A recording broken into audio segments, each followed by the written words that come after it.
नत्वा जिनेन्द्रं गतसर्वदोषं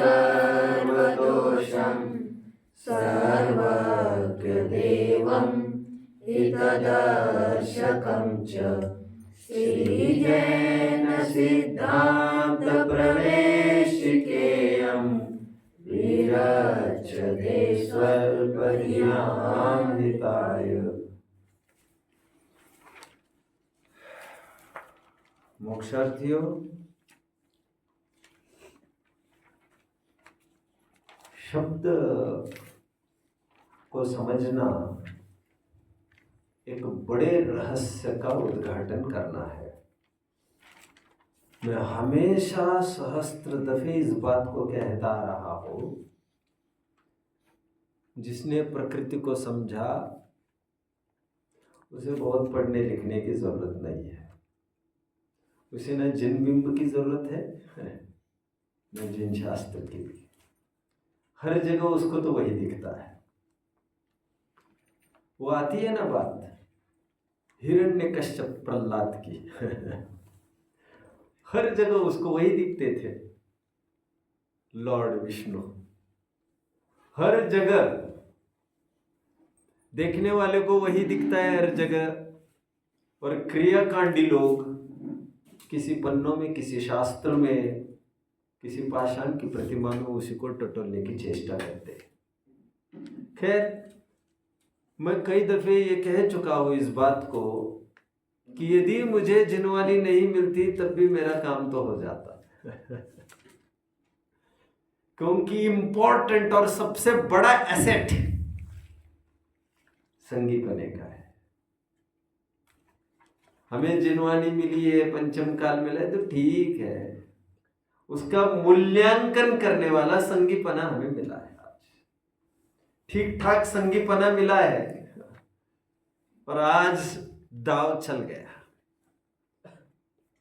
सत असत का ज्ञान का भान हुआ, किसी भी बहाने हो सकता है वो, एक बात। दूसरी बात मैं ये भी कहता आ रहा हूं निरंतर, जो भी शब्द है उस शब्द की थाह तक जाने की कोशिश आपको करना चाहिए। डेप्थ तक उसका एक्सकेवेशन, उसकी डिगिंग होना चाहिए। आपको तलस्पर्शी उतरना चाहिए शब्दों में। तो शब्द बहुत कुछ कहते हैं। वैसा ही एक शब्द है प्रमाद। वैसे थोड़ी सी चर्चा पूर्व में मैं कर चुका हूं। मैं शब्द पर थोड़ी चर्चा करता हूं आज, अभी थोड़ी देर के लिए। प्रमाद शब्द में आप देख पा रहे होंगे प्र उपसर्ग है, उपसर्ग प्रीफिक्स, प्रकृष्ट रूप से टू बूस्ट द इफेक्ट। प्र, ये उपसर्ग डालने से आगे के शब्द में कई गुना जान आ जाती है। दान देना, प्रदान करना। प्र बढ़ाने से उसकी वैल्यू भी बहुत बढ़ती है। anyway, प्रमाद शब्द को आज देखते हैं। तो प्र तो उपसर्ग हो गया बच्चों। अभी माद शब्द की तरफ थोड़ा सा ध्यान दीजिए। मादकता, मादकता, मादक वस्तुएं निषिद्ध है। अभी मादक तुरंत समझ गए आप, बट प्रमाद कहते समय आपको यह क्लिक नहीं हो पाया कि यही तो माद शब्द है। मादक मतलब वन दैट कॉजेस नशा, नशा, नशाकारक, मादक, मादक। कितने जन ने सुना है ये शब्द पहले, मादक? और लिखा भी रहता कई जगह, यहां पर मादक पदार्थों का होना निषिद्ध है। एंड रियली स्पीकिंग, मद जो वर्ड है ना, मद, मद, वो मद भी इसी के अर्थ में रियली। अगले साल और देखेंगे जब छह ढहला पढ़ेंगे तो वहां पर अष्टमद की चर्चा आई है। वहां पर वे अष्टमद की जगह 8 शराब की बोतलें चित्रित की। तो वो मादक जो वर्ड है ना, मादक, वो शब्द से ही मद शब्द बना है। और मद्यपान जो कहते हैं वो मद्य भी उसी से बना हुआ शब्द है। बट मद शब्द हमने गर्व घमंड के अर्थ में प्रसिद्ध किया उसे, तो हम कहते हैं हमें मद नहीं करना चाहिए। मद मतलब घमंड के अर्थ में जनरली लोग लेते हैं, बट मद इज एक नशा, नशा, एंड वो घमंड के अर्थ में, मान कषाय के अर्थ में वो प्रचलित कर दी गई किसी के द्वारा, बट रियली ऐसा है नहीं। जैसे मैं आपको एक प्रश्न पूछता हूँ इन शॉर्ट, मृग मतलब क्या बच्चों? चूकने वाले हैं। मृग मतलब क्या? मृग, शाबाश शाबाश। ऐसा मुझे बोलना, उत्तर तो बिल्कुल गलत बोला इन्होंने, बट मुझे ये वे ऑफ थिंकिंग चाहिए था। इन्हें एक पॉइंट दे दो। मुझे बच्चा वास्तव में बहुत अच्छा लगता है। ऐसे बच्चे यदि होंगे तो कौन माँ बाप खुश नहीं होगा?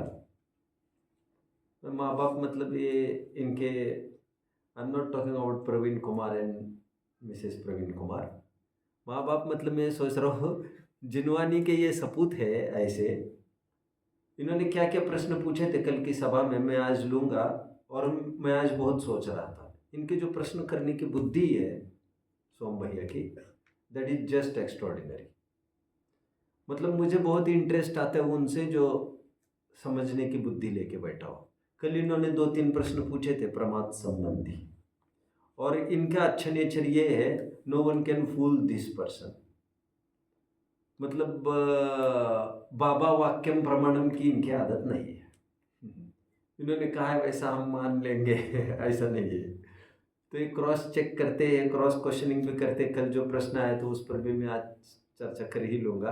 वैसे मैं किस बात पर बात कर रहा था अभी? मैं कुछ कह रहा, मादक नहीं, मृग, हिरण। अभी किसी को भी पूछो, मृग का अर्थ भी हिरण ही बोलेंगे। किसी को भी पूछ लेना बच्चों, किसी को भी पूछ लेना। मृग मरीचिका, अरे भाई मैं आ जाओ, मैं आपको आज बता दूं, मृग इज नॉट हिरन रियली। मृग is in general any animal. शेर का एक नाम बोलो। मृगराज, शाबाश। चुस्त खिलाड़ी है ये, वास्तव में बहुत चुस्त खिलाड़ी है। अब मृगराज कहा तो मृगेंद्र कहा उसको, तो क्या उसी का राजा है? ऐसा नहीं है, वो पूरे जंगल का राजा है, वो पूरे पशुओं का समुदाय का राजा है वो। मृग रियली, आप मूल डिक्शनरी के डेप्थ में जाकर आप ढूंढेंगे तो आप पाएंगे मृग तो एक पशु को कहते हैं। और आप क्या समझ रहे हो? मृग मरीचिका मतलब क्या हिरण को ही दिखता है क्या वो पानी? अरे ये तो सभी पशुओं को दिखता है। कोई हिरण बस दौड़ सकता है और दौड़ दौड़ कर थक कर मर जाता है, क्योंकि वो दौड़ ज्यादा लगा सकता है वो। बट हर पशु को वहां पर पानी दिखता है। हम तुमको भी दिखता है तो उसको क्यों नहीं दिखेगा? तो मृग मरीचिका is not only just restricted for deers. Okay dear, deers का वैसे प्लूरल नहीं होता, डियर का प्लूरल नहीं होता, जानते हैं बच्चा? हेयर का प्लूरल नहीं होता। एनीवे चलो, मैं तो ये कह रहा था इस शब्द किस रूप में प्रचलित हो जाते हैं और उसका कितना व्यापक अर्थ होता है, यह हमें सोचना चाहिए। मैं तो मद शब्द को कह रहा हूं, मद इज नॉट रियली मान कषाय। मद इन जनरल वो किसी भी कषाय को कहा जा सकता है, क्योंकि मद इज गहलता, that is a sort of नशा। नशा, आप ज्ञान दर्शन स्वरूप से बाहर आ गए और आप लट्टू हो गए छोटी मोटी बातों में, क्रोध मान माया लोभ रूप विपरीत परिणमित हो गए, तो दैट इज मद, दैट इज नशा। शराबी की तो ये आदत है, जो अपनी वस्तु ने उसमें अपना अधिकार स्थापित करता है, बट प्रचलन चल पड़ा उसको मान कषाय के अर्थ में। बट मैं ये कह ही तो रहा हूं आपको, आप माद शब्द की तरफ ध्यान क्यों नहीं देते? आप माद, मद, मद्य, मादक, यह सब एक अर्थवाची है, नशीली चीज है। Now come to the word प्रमाद। प्रमाद, नाउ प्रमाद इटसेल्फ टेल्स यू कि नशे में है ये, नशे में है ये। प्रमाद मतलब ये नशा है, नशा। अब ये नशा मतलब क्या? तो परमार्थ से अपना भान नहीं होना ही नशा है। नशा क्या नहीं होने देता? आपका भान नहीं होने देता आप कौन है इसका। तो छठवें गुण स्थान में नशा कही है, प्रमाद कहा है।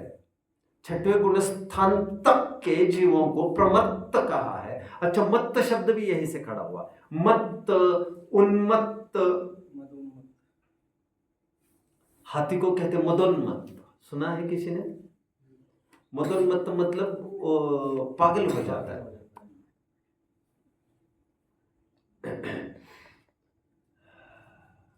ठीक है, तो मैं क्या कह रहा था आपको? प्रमाद। छठवें गुण स्थान तक नशे की बात कर रहे हैं। शराबी फिल्म जानते हो आप? शराबी एक फिल्म आई थी, नहीं जानते? अमिताभ बच्चन की एक फिल्म आई, उसमें एक लाइन है, नशे में कौन नहीं है मुझे बताओ जरा। क्या लाइन है, बोलो भैया? नशे में कौन नहीं है मुझे बताओ जरा। अमिताभ बच्चन एक शराबी के रोल में है वहां पर, मुझे फिल्म याद नहीं है अच्छे से, बट इसीलिए वो याद है शराबी फिल्म, क्योंकि सुनते उस फिल्म के बाद उसका नशा टूट गया शराब का, अमिताभ बच्चन का। उसकी पर्सनल लाइफ की मैं बात कर रहा हूँ। मैं तो अभी ये कहना चाह रहा हूँ, उस शराबी फिल्म में ये दिखाया गया होगा, हल्के से याद आ रहा है, लोग कह रहे भाई तुम दिन भर नशे में रहते हो। शराबी तो नशे में ही रहते दिन भर, उसको कोई होश ही नहीं है।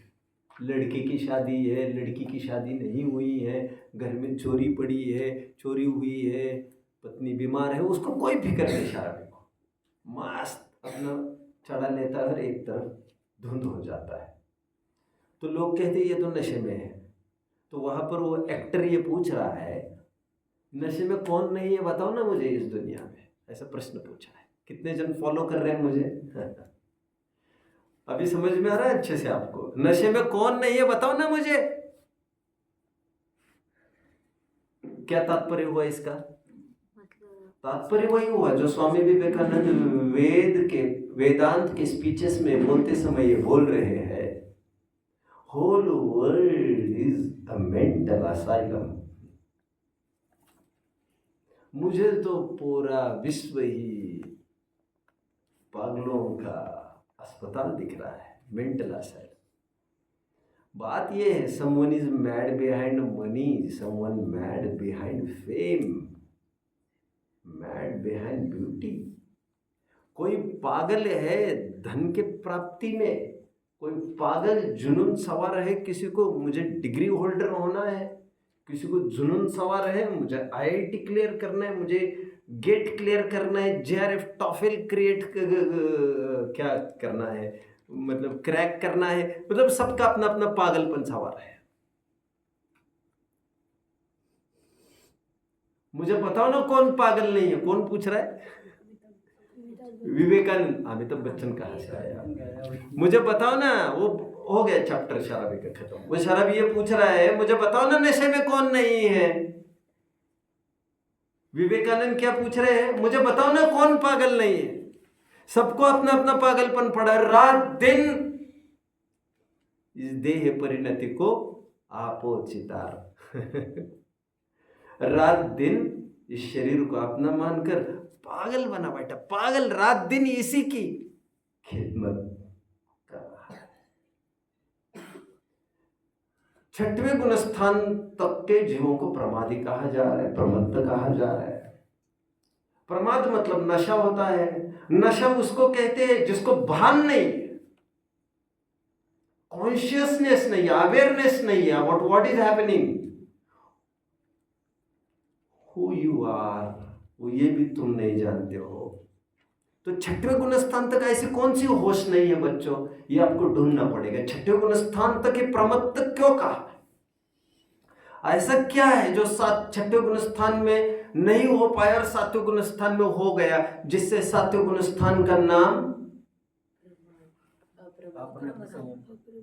He was first to speak, मैंने सोचा तो कुछ अच्छी इनाम दूंगा, अच्छे पॉइंट्स दूंगा, बट इन्होंने बोला और कोई बोलता तो मैं देख लेता, but with in fraction of seconds 2-3 jump in, तुरंत इन्होंने भी कहा और किन्होंने कहा। सात्विक गुण स्थान और उसके आगे के जीवों को अप्रमत्त कहा जाता है। तो ऐसा कौन सी चीज है जो नशा पैदा करके छठे गुण स्थान तक और सातवें से आगे नहीं है? That is to be searched. कितने जन मुझे समझ रहे हैं? गुड। किसी को कोई डाउट होगा तो पूछिए आप मुझे। डाउट है किसी को? ठीक है।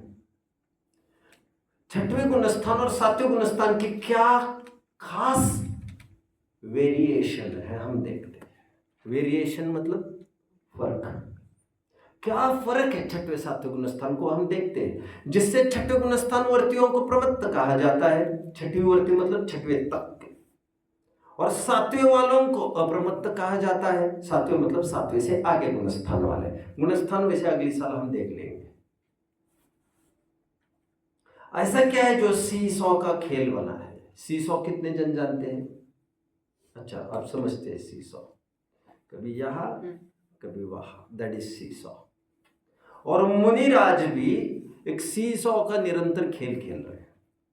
छठवें में सातवें में, छठवें में सातवें में, सी सौ सी सौ सी सौ निरंतर झूल रहे हैं छठवें सातवें में। प्रमत्त प्रमत्त, what is that? That is making them प्रमत्त। And what is that which is making them अप्रमत्त? अब देखिए, मुनिराज जब सातवें गुण स्थान में आते तो शुद्धोपयोग को प्राप्त करते हैं, और जब छठवें गुण स्थान में आते हैं तो शुभोपयोग में आ जाते हैं।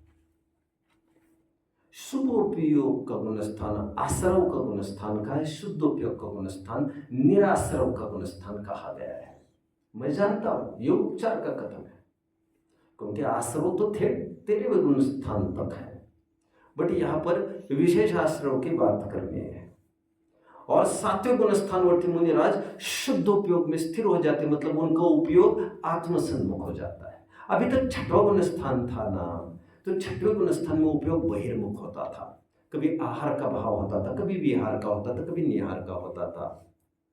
आहार में भी कभी वृत्ति परिसंख्यान का भाव होता था, कभी रस परित्याग का भाव होता था, कभी अमोदर्य का भाव होता था, कभी किसी रस का त्याग का भाव होता था, तो किसी रस का त्याग का भाव। नाना विकल्प उलझते थे उसमें, इसलिए इसमें नाना प्रकारता है। छठवें गुण स्थान में विकल्प की दुनिया बड़ी विशाल है।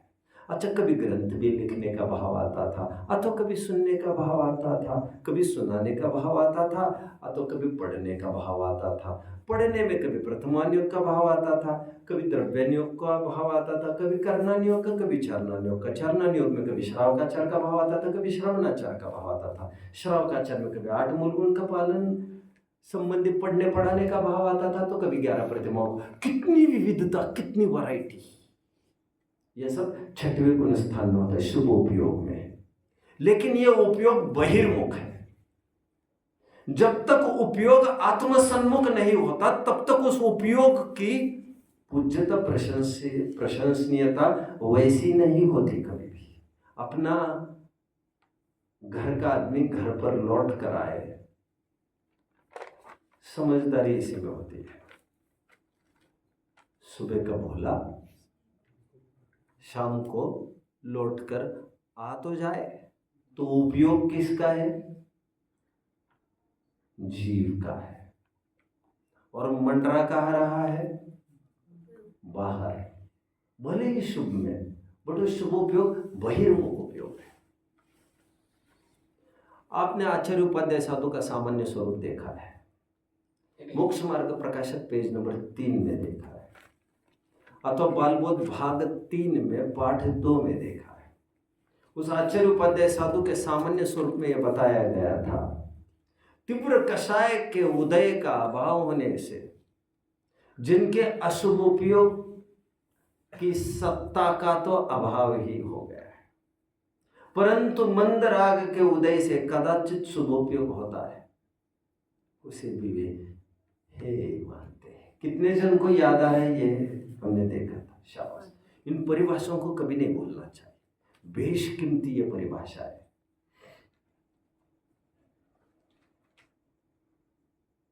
शुभोपयोग शुद्धोपयोग में झूलते रहते हैं। मुनिराजों का अशुभोपयोग तो कभी नहीं होता, शुभोपयोग तो होता है, बट शुभोपयोग होने पर भी वे उसे क्या मानते हैं? हे मानते, रहने लायक नहीं।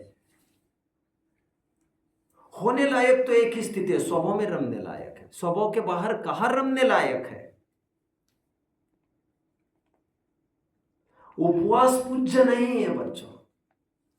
उपवास करना और न करना से परे निर्विकल्प दशा पूज्य है। मौन उत्कृष्ट नहीं है, बोलना अथवा न बोलने के विकल्प से परे निर्विकल्प दशा पूज्य है।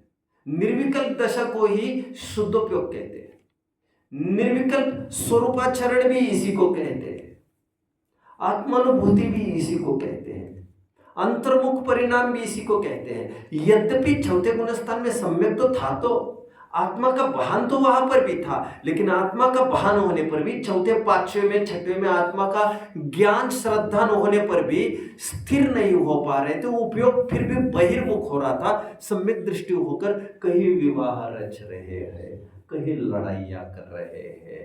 ये मजे का काम नहीं था। लड़की का विवाह तय होने के बाद अथवा विवाह होने के बाद ये पति ही मेरे सब कुछ है ऐसा स्वीकार होने के बाद या तो मायके की आ ही जाती है। मायके में जाना आना मन ही जाता है, बट मायके में बसेरा तो नहीं हो सकता, क्योंकि अपना घर भी नहीं है अभी। पहले कभी था, लेकिन पूर्व संस्कार के बल पर लौट कर फिर यहाँ पर मुड़कर आते हैं, बट एक दिन वो मुड़ना बंद करना है। कितने जन फॉलो कर रहे हैं? और जो गंभीरता आती उम्र में बढ़ोतरी होती है, त्यों मायके में आना महिलाएं बंद कर देती है। फिर उनका मायका भी कहाँ रहता है?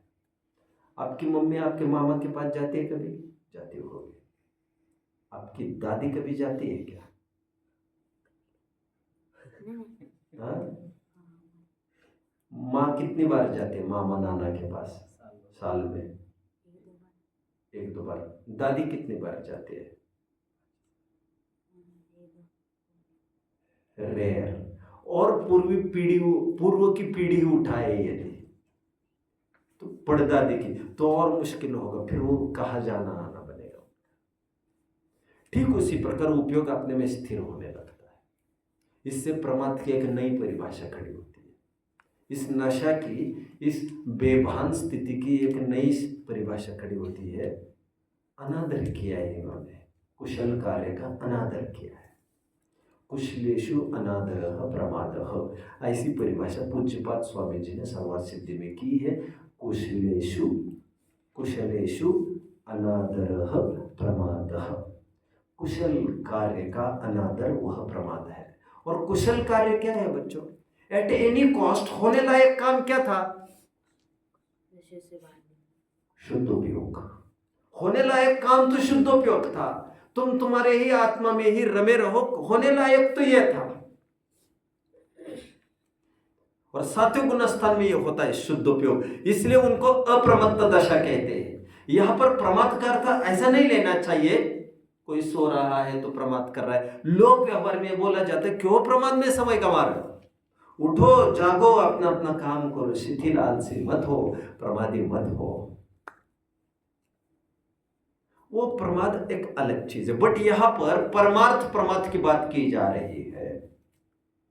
यहां पर उपयोग बहिर्मुख होना, विशेष स्थिरता नहीं होना ही प्रमाद है। और छठवें गुण स्थान तक होता है, क्योंकि छठवें गुण स्थान तक उपयोग बाहर जाता रहता है।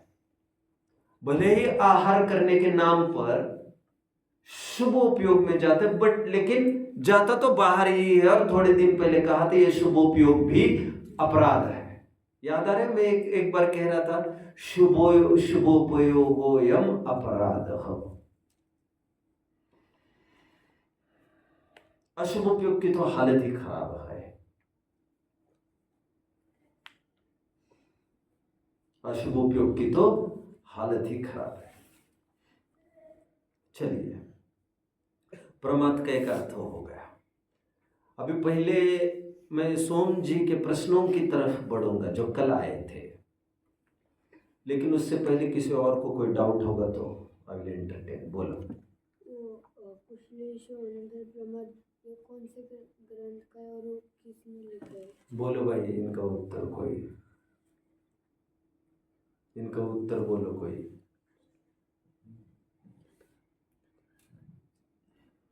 खड़े रहेंगे क्या फिर से?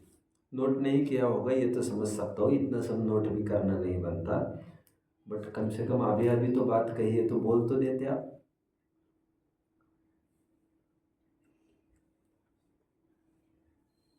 पूज्यपाद स्वामी जी की सर्वार सिद्धि नाम की टीका है, तत्व सूत्र की टीका, जिसमें वे प्रमाद का की परिभाषा करते कुशल कार्य में अनादर। और कुशल कार्य क्या कहा? शुद्धोपयोग। राइट, शुद्धोपयोग ये कुशल कार्य था। शुभोपयोग की कुशलता नहीं है। कुशलता इसमें नहीं है तुम कितने ग्रंथ लिख पाओ, कितने अच्छे ग्रंथ लिख पाओ, क्योंकि ग्रंथ लिखना कोई अच्छा काम नहीं है। इसलिए ग्रंथ लिखे गए तो आचार्य ने अपने नाम भी कहाँ लिखे, क्योंकि उसमें अकड़ने जैसा, अपना अहम पुष्ट करने जैसा, कर्तृत्व दिखाने जैसा कुछ भी नहीं है। किस मुंह से कहो मैंने ग्रंथ लिखे, ये तो ऐसी बात है, किस मुंह से कहो मैंने खून किया है। समझ रहे हैं आप? ये तो मूर्ख ही होगा जो ये कहेगा मैंने खून किया है, साहब जो करना है कर लो। तो गुंडा ही होगा, डाकू ही होगा। आचार्यों को अपने मैंने ग्रंथ लिखा ऐसा भी नहीं बोल सकते, क्योंकि उससे क्यों परिचय कराना। इससे रंगे हाथ अपन पकड़े जाएंगे कि हम बाहर थे उस समय। मैंने ग्रंथ लिखा का तात्पर्य रंगे हाथ तुम पकड़े गए हैं कि तुम उस समय में बाहर थे कहिए, और तुमने प्रतिज्ञा शुद्धोपयोग के लिए है। दीक्षा के समय में तुमने ग्रंथ लेखन की प्रतिज्ञा नहीं ली है, तुमने ज्यादा से ज्यादा अपने में रमने की प्रतिज्ञा ली थी। तुम्हारी प्रतिज्ञा का भंग हुआ है, और कम से कम मंच पर आकर जोर जोर से चिल्लाकर तो इस बात को मत कहो यार, प्रदर्शन तमाशा तो मत करो इसका।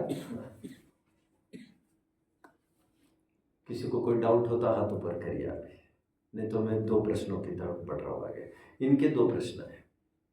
कल मैं जब प्रमाद की परिभाषा कर रहा था, प्रमाद का स्वरूप कह रहा था, तब मैंने प्रमाद का स्वरूप में यह कहा था संजुलन के तीव्र उदय स्वरूप आत्मा में होने वाली अस्थिरता को प्रमाद कहते हैं।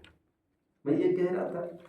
अविरति को भी मैं अस्थिरता ही कह रहा था, बट वो अप्रत्यक्ष नवरण के उदय से आत्मा में होने वाली विकृति अथवा अस्थिरता को मैं अविरति कह रहा था। कितने जन मुझे फॉलो कर रहे हैं? कंफर्मेशन।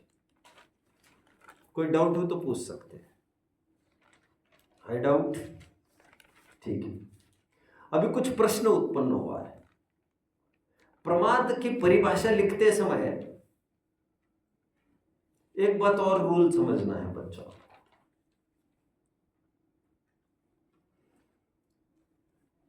अनंत अनुबंधी के उदय के साथ साथ नौ कषायों का भी उदय वहां पर होता है। छठवें गुणस्थान की मैं बात कर रहा हूं, तीव्र उदय। समझ रहे हैं मेरी बात को?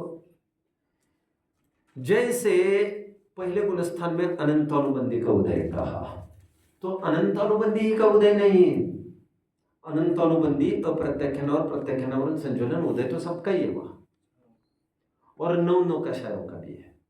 अब चौथे में आने पर इतना ही एडवांटेज होता है, अनंत अनुबंधी का अनुदय हो जाता है, बाद बाकी अप्रत्यक्ष नवरण, प्रत्यक्ष नवरण, संजुलन कषाय चौकड़ियों के उदय के साथ साथ नौ कषाय का भी उदय वहां पर रहता है। पांचवें गुण स्थान में आने पर और थोड़ा रिलीज हो जाते हैं, एक कषाय चौकड़ी से और एक लेयर से और एक बर्डन से रिलीज हो जाते हैं, और फिर केवल प्रत्यक्ष नवरण, संज्वलन और नौ कषाय का उदय वहां पर बना रहता है।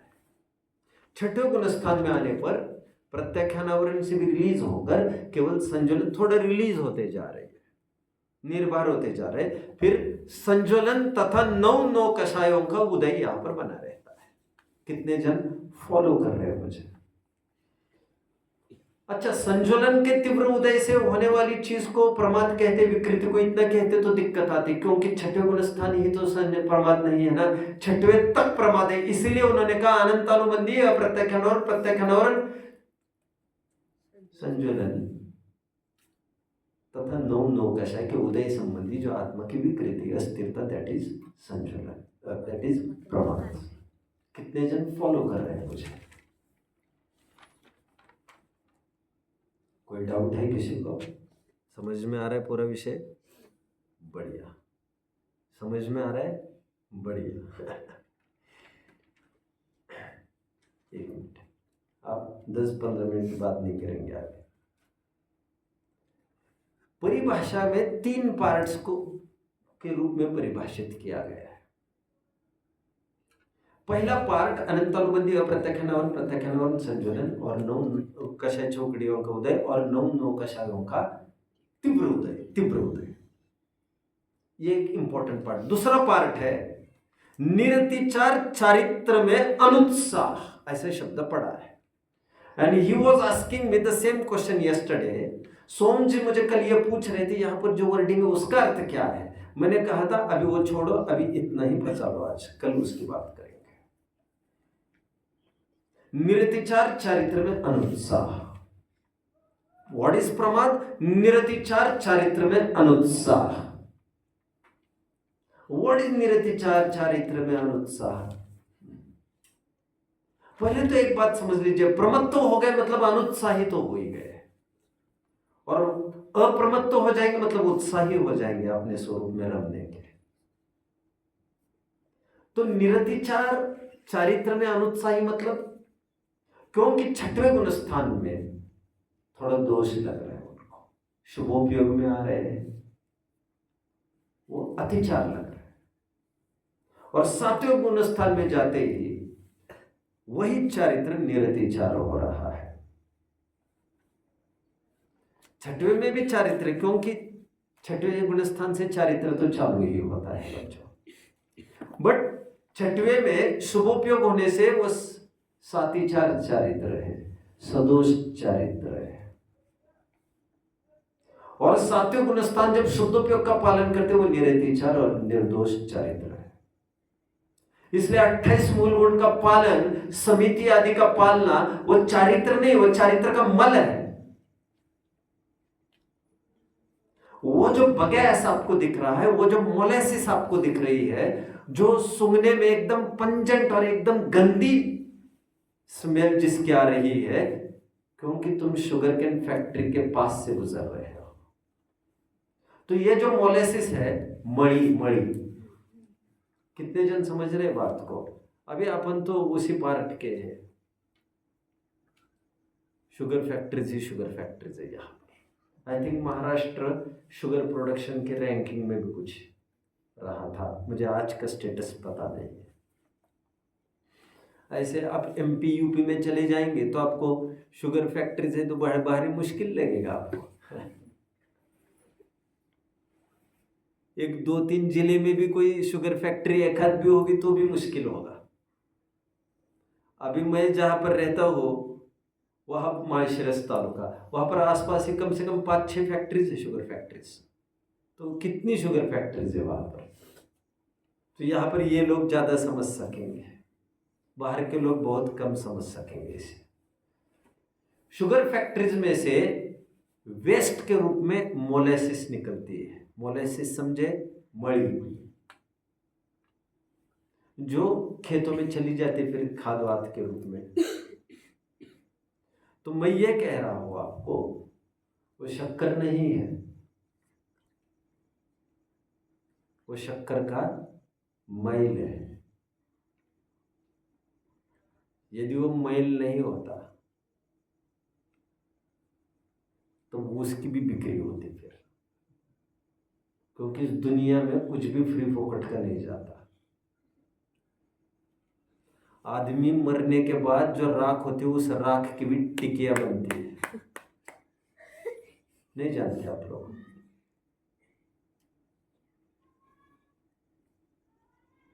ये जो कंपनीज राख की टिकिया बनाने लग गई है, अभी राख की साबुन बनने लगे, राख के बर्तन मांजने के लिए। ये तो मुझे तब पता चला जब किसी ने, एक जन ने मुझे 2-4 साल में देखा। मैंने कहा ये क्या बात कर रहे हैं आप? शहरों में तो ऐसे ही है, गांव में तो खूब राखों से नहाओ, खूब मजे करो आप तो। लेकिन बड़े बड़े शहरों में राख भी कोई टिकिया मिलती है, बर्तन उससे मांजते रहो, ऐसा ऐसे कहते हैं। पतंजलि वगैरह की मिलती है ये सब।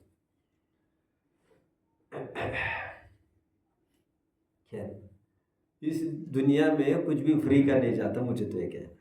तो बीच में मुद्दा इस बात को लेकर उठा था, ये जो टिकिया आती है राख की, ये डेड बॉडीज की बनती है, तो उसको इस्तेमाल करना कितना उचित है, ऐसा एक प्रश्न बीच में आया था। तो उस दिन मुझे पता चला ऐसा भी होता है। क्या दुनिया है, क्या हो रहा है यहाँ पर।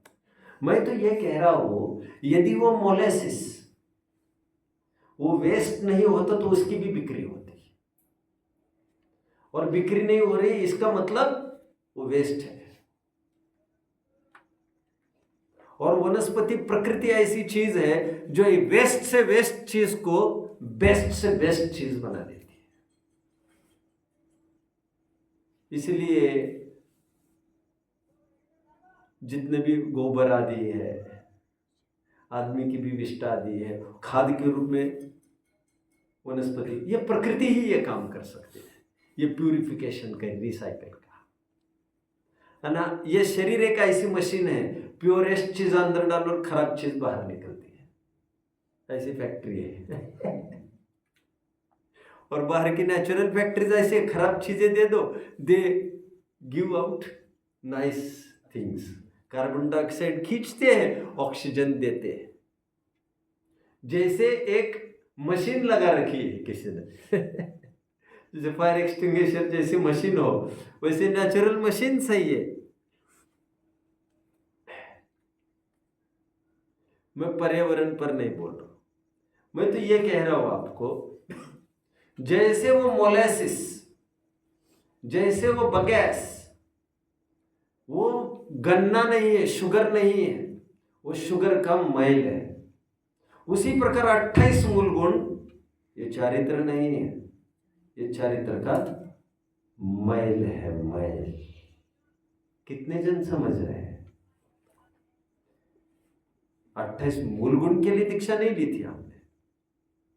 केशलोच को प्रदर्शन का विषय नहीं है। तुमने केशलोच समारोह कर दिया किसी मुनि ने, अभी ठिकाने नहीं है। बाल ही झाड़ रहे, लेकिन लग रहा है अंदर का भी झड़ गया है सब। प्रदर्शन कर रहा है ये दिखाने के लिए कि देखो केशलोच। अरे ये कोई दिखाने की चीजें है? बुरी नहीं मानना मेरी बात को। कल निहार का भी कोई उत्सव मनाओगे क्या? अरे बेवकूफी की हद होती है यार।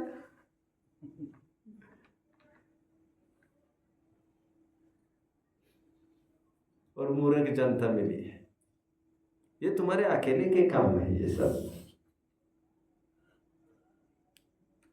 मैल उतारने का कौन सा उत्सव? ये 28 मूल गुण का पालन, ये मैल है। इसीलिए कहा जा रहा है ये निरतिचार चारित्र नहीं है, ये चारित्र में लगा हुआ अतिचार है, दोष है, यह सदोष चारित्र है। और इससे यह फलित हुआ, तुम्हारे 28 मूल गुण ये दिखाते कि तुम निरतिचार चारित्र में अनुत्साही। कितने जन मुझे फॉलो कर रहे हैं? वैसे ही मन बना मेरा, अभी कुछ मूड था नहीं, बट मोक्ष मार्ग का प्रकाशक खोल ही लीजिए 227 पेज।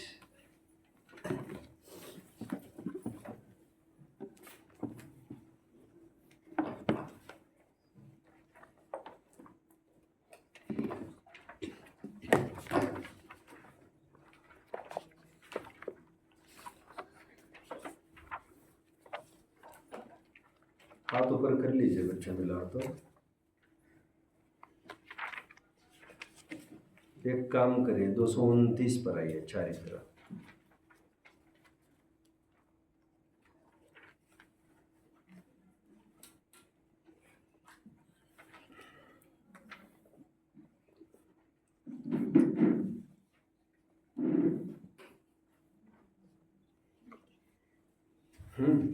देखिए, लिसन, लास्ट पैराग्राफ। जो चारित्र मोह के देशघाती स्पर्धकों के उदय से, लीव इट, ज्यादा दिक्कत जा रही है तो छोड़ दो, उदय से महामंद प्रशस्त राग होता है, वह चारित्र का मल है।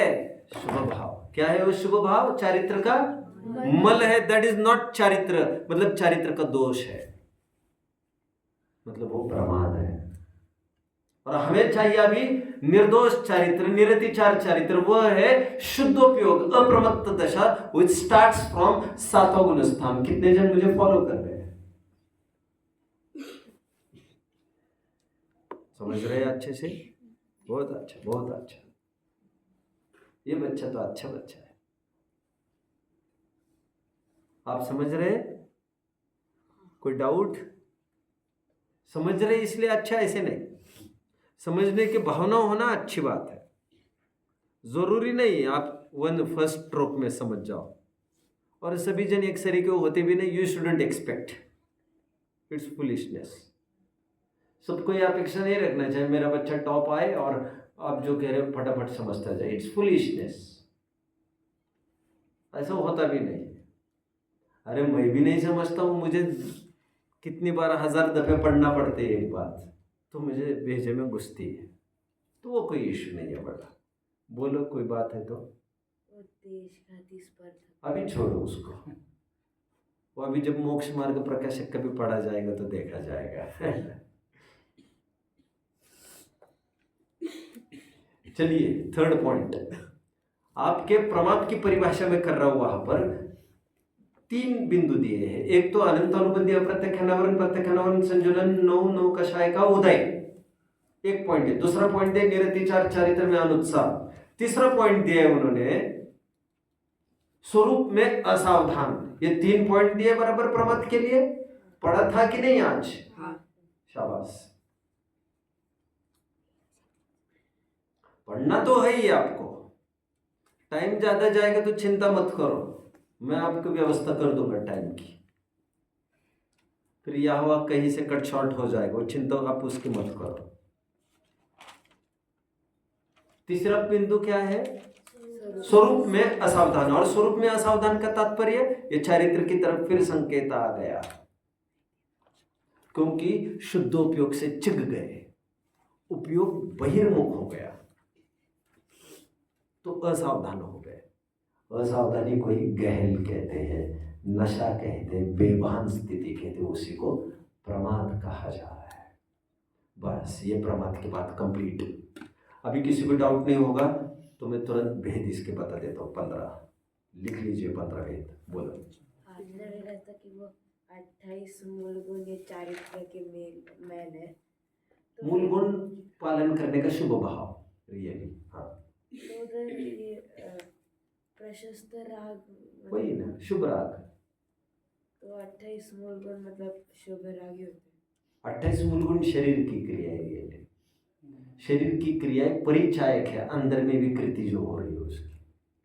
शुभ भाव नहीं होता तो क्रिया भी नहीं होती। ये क्रियाएं बाहर में हो रही है, इसका परिचायक है कि तुम्हें शुभ भाव हुआ और तुम स्वरूप से बाहर आ गए। और यदि स्वरूप से बाहर नहीं आते तो फिर तुम्हारी अहंत सिद्ध जैसी हालत हो जाती, जिसमें बाहर में कुछ भी नहीं, एक्टिविटी दिखती नहीं। फिर एक्टिविटी दिखी मतलब गड़बड़ी है अंदर। उस एक्टिविटी को लोग पूछते होंगे, लेकिन यहां पर उसकी तौहीन होगी, क्योंकि शुभ भाव परमार्थ से है। पीठ थपथपाएंगे अशुभ की दुनिया में, शुभ की वाहवाह होगी, और शुद्धता की दुनिया में इसकी कोई पूछ नहीं होगी। 15 भेद लिख लीजिए प्रमाद के फटाफट। होपफुली आप टेबल कंप्लीट कर रहे होंगे। आज मैंने देखा टेबल किसी का कंप्लीट नहीं था। जब चेकिंग करने को नोटबुक्स मंगाए तो टेबल वैसे का वैसे दहे, स्वरूप लिखा ही नहीं, और विनती करिए और प्रमाद करें। Same is the case with you? No, शाबाश। अब मैं कई जनों का आज बोला कि इनके टच में रहो। हम थोड़ा बच्चों को कोऑपरेट करना चाहिए। ये कोई बर्डन नहीं है हमारी तरफ से, बाइंडिंग नहीं है, बट ये एटिकेट है, एटिकेट। और वे मेरे पास उतनी फ्रीक्वेंसी से आ नहीं सकते, क्योंकि वे डरेंगे मेरे पास आने में एक एक चीज में। इनका वर्क एकदम टाइडी रहता है, अच्छा रहता है, अच्छी नोट्स रहती है, आप इनका हेल्प लेना चाहिए। मैं ये नहीं कह रहा ये नोट्स शेयर करेंगे आपके साथ, ऐसा भी नहीं करेंगे, बट आपको आइडिया शेयर कर सकेंगे। उसके लिए इनका अपॉइंटमेंट लेनी पड़ेगी और ग्रुप में जाना पड़ेगा। आगे बढ़ता हूँ मैं। 15 भेद लिख लीजिए आप। 4 कषाय, 4 विकथाएं, 5 इंद्रियों में प्रवृत्ति, स्नेह और निद्रा।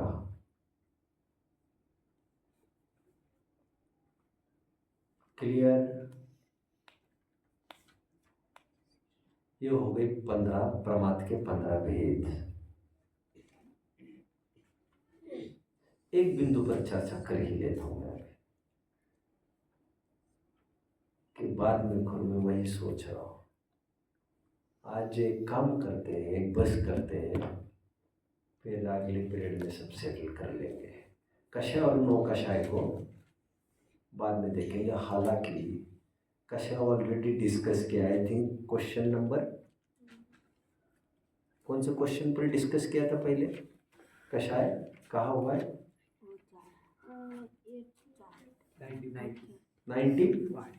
95th क्वेश्चन भी कषाय किसे कहते का था। अब ये रिपीटेशन नहीं होना चाहिए। स्टैंडर्ड बुक वो नहीं होती जिसमें रिपीटेशन हो। मैं इस मंतव्य का हूँ। अब फिर से ये प्रश्न उमड़ पड़ा। अब ये ड्रॉबैक है इनका, मैं इसलिए कह रहा हूँ, मैं इससे असंतुष्ट हूँ, आप भी मानते होंगे इस बात को। बट अभी प्रकरण इसीलिए कषाय नो कषाय को कहा जा रहा है क्योंकि मिथ्या दर्शन, अविरति, प्रमाद, कषाय योग पांचों को परिभाषित करना चाह रही है। आश्रव के 5 कारणों को परिभाषित करना चाह रहे हैं, तो कषाय नो कषाय फिर से कूद पड़ा है।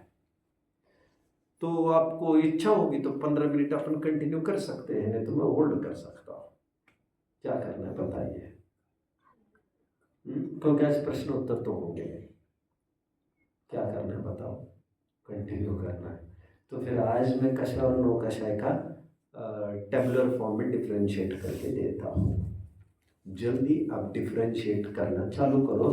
टेबल बनेगा, एक पेज को 2 भागों में विभाजित करें, खड़ा बनेगा तो दैट विल डू। कषाय एंड नो कषाय हो जाइए। चलिए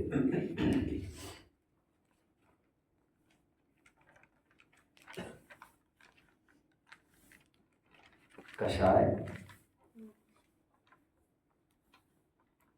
की प्रकृति, प्रकृति मतलब स्वभाव, तीव्र होता है,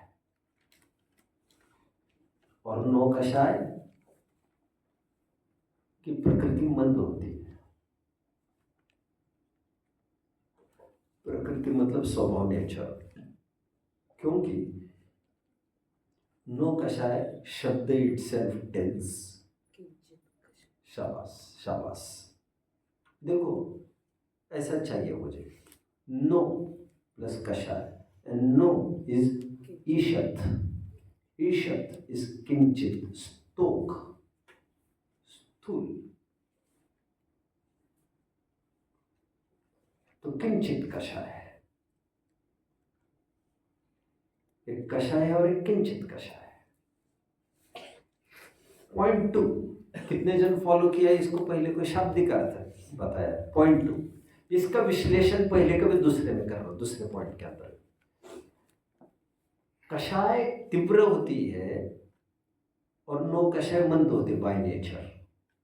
अभी ये बात दूसरी है, कषाय भी तीव्र और मंद होती है, ये बात दूसरी है, बट दोनों का कंपैरिजन चल रहा है, कषाय नो कषाय का। हास्य, रति, अरति, शोक, भय, जुगुप्सा, अब नाम भी लिख लीजिए। चलो दूसरा पॉइंट लिखिए। क्रोध, मान, माया, लोभ कषाय है, ये 4 कषाय है। और हास्य, रति, अरति, शोक, भय, जुगुप्सा, स्त्रीवेद, पुरुषवेद, नपुंसकवेद, ये 9 कषाय है। पॉइंट 3, जो पहले पॉइंट में तीव्रता और मंदता की बात कही है, उसी का स्पष्टीकरण मैं तीसरे में कर रहा हूं। कषाय का स्थितिबंध और अनुभाग बंध तीव्र होता है। नो कषाय का स्थितिबंध और अनुभाग बंध मंद होता है। मतलब क्या, अभी पता चलेगा। और स्थितिबंध और अनुभाग बंध, देखो भैया बुखार आएगा तो 2-5 दिन में निपट कर चला जाएगा। That is an usual process. बुखार आना जरूरी है और साल में आपको 2 बार कम से कम बुखार आना जरूरी है। बुखार नहीं आता तो डॉक्टर से चेकअप कराना चाहिए,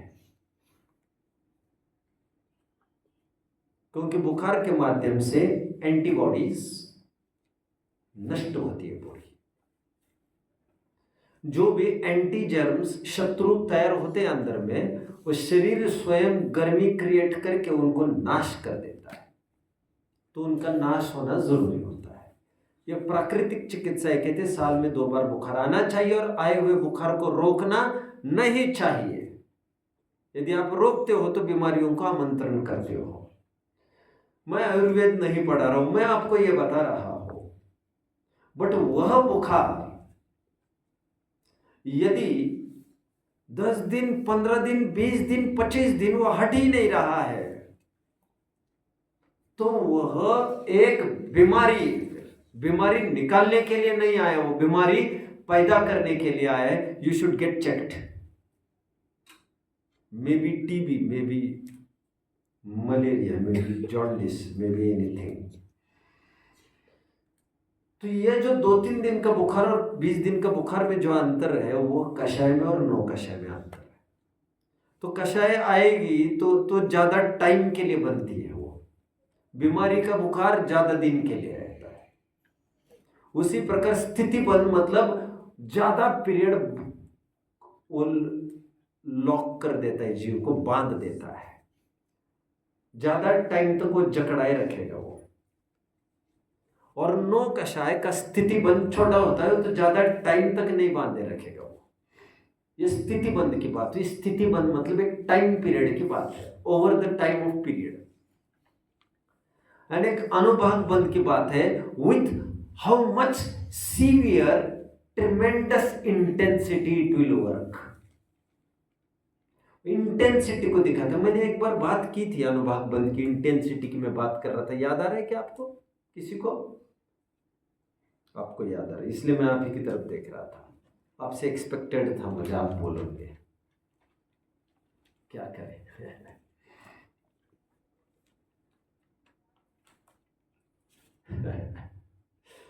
ओहो, अब वहां पर भी सीबीएसई बोर्ड में थे ना, क्या आईसीआईसी बोर्ड में? चलिए बोलिए। इधर हम प्रकृति मंद ले रहे तो वो हम प्रमाद में संज्वलन और नौकषाय की तीव्र उदय क्यों?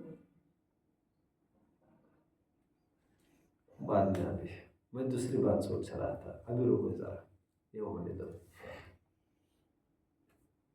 कितने पॉइंट हो गए? 3। मैंने स्थितिबंध में घटित करके दिखाया। जैसे कषाय में स्थितिबंध होगा ना, तीसरे पॉइंट में लिखो एग्जाम्पल। कषाय में स्थितिबंध होगा ना तो ज्यादा से ज्यादा वो 40 कोड़ा सागर का हो सकता है, उतना लॉक इन पीरियड उसका।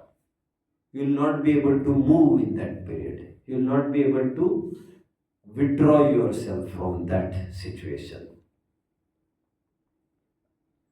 40 कोड़ा सागर। बट नो कषाय हास्य रति अरति शोक भय जुगुप्सा यदि स्थिति बंद करती है, दैट डजंट एक्सीड 20 कोड़ा सागर में। ज्यादा में ज्यादा 20 कोड़ा सागर का ही बंद करती है। इंटेंसिटी में भी समझना, जितना इंटेंसिवली कषाय काम करती है, नो कषाय इंटेंसिवली काम नहीं करती। नेक्स्ट पॉइंट, कौन सा पॉइंट आएगा ये? चौथा। गुड। उसमें लिखिए कषाय का अभाव 10वें गुण स्थान तक होता है। दसवें गुण स्थान में होता है बाद में। कषाय का अभाव बाद में होता है, ब्रैकेट में लिख सकते हैं 10वें गुण स्थान में अथवा अर्थात 10वें गुण स्थान में। और हमने कल ये देखा सूक्ष्म लोभ 10वें गुण स्थान तक था, बट नौ कषाय का ऐसा नहीं है। नौ कषाय का अभाव नव पहले ही होता है, अर्थात 9वें गुण स्थान तक ही उनका सद्भाव रहता है।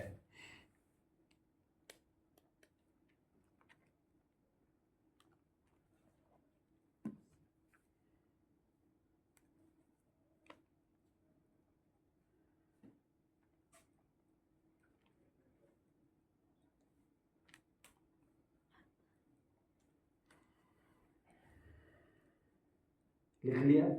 कितने जन ने लिख लिया है जरा मुझे बताओ। अभी इनका देख लो। अर्थात किसका अर्थात पूछ रहे आप? कषाय का? नौ कषाय? 20। अच्छा, वो तो स्थितिबंध की बात हो गई।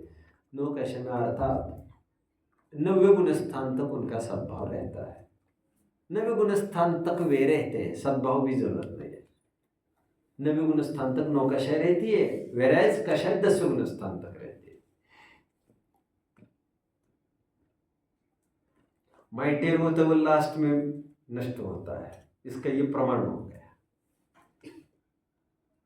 चलिए आगे का पॉइंट है। कषाय स्वतंत्रता से उदय में आती है,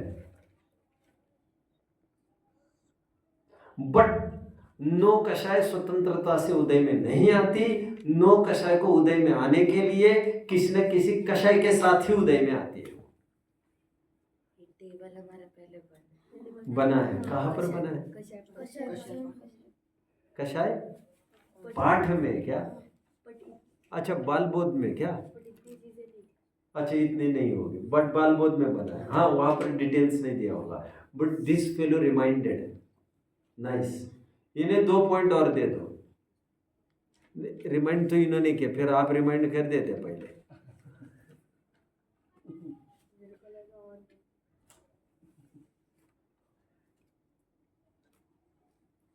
कषाय पाठ में जरूर कराया होगा मैंने ये, बट यहाँ पर डिटेल्स कर रहे हैं थोड़ी। तो बालबोध भाग 2 था, तो उसमें ज्यादा क्या कहता मैं। कितने पॉइंट हो गए? 5। वहां पर उदाहरण जरूर दिया होगा मैंने। कुत्ता स्वयं में ताकतवर नहीं होता, भौंकता ही है केवल वो, बट मालिक साथ में हो तो वो काट भी सकता है। तो कषाय के साथ ही नौ कषाय काम कर जाती है। कषाय के अभाव में, बिना कषाय के अकेली नौ कषाय उदय में नहीं आ सकती। That is what I wanted to say. अंतिम पॉइंट, चारों कषायों का बंध एक साथ होता है।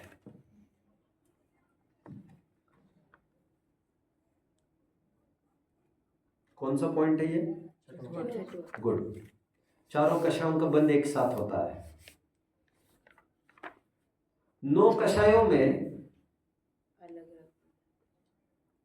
हास्य शोक युगल में से एक, हास्य शोक हाइफन रखो बीच में, हास्य हाइफन शोक। हाइफन समझे ना? हाइफन डैश को कहते हैं, इसे ऑब्लिक कहते हैं। Oblique hyphen.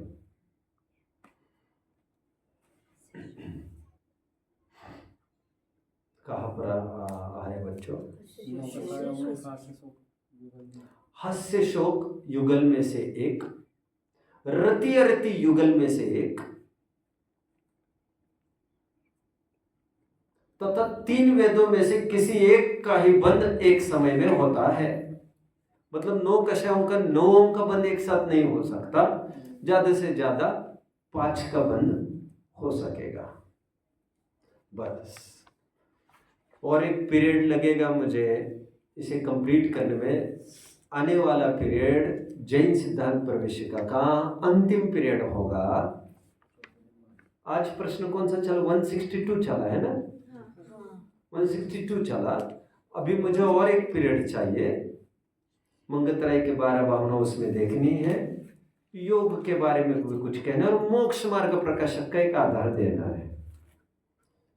3 बातें मुझे कहनी है और चौथी बात एक टेक्निकल मुझे रखनी है कि इन 5 की गिनती का कभी प्रमाद को एक्सक्लूड किया जाते, कभी योग को, ऐसा क्यों? ऐसे 4 बिंदुओं पर मैं एक पीरियड में बात करूंगा और उसके साथ हमारा प्रवेशिका कंप्लीट होगा। मैं ओम और स्वस्तिक के लिए संस्कार कक्षा के बहाने उसको ले लूंगा। 20-25 मिनट के सेशंस होंगे केवल। ओम नमः।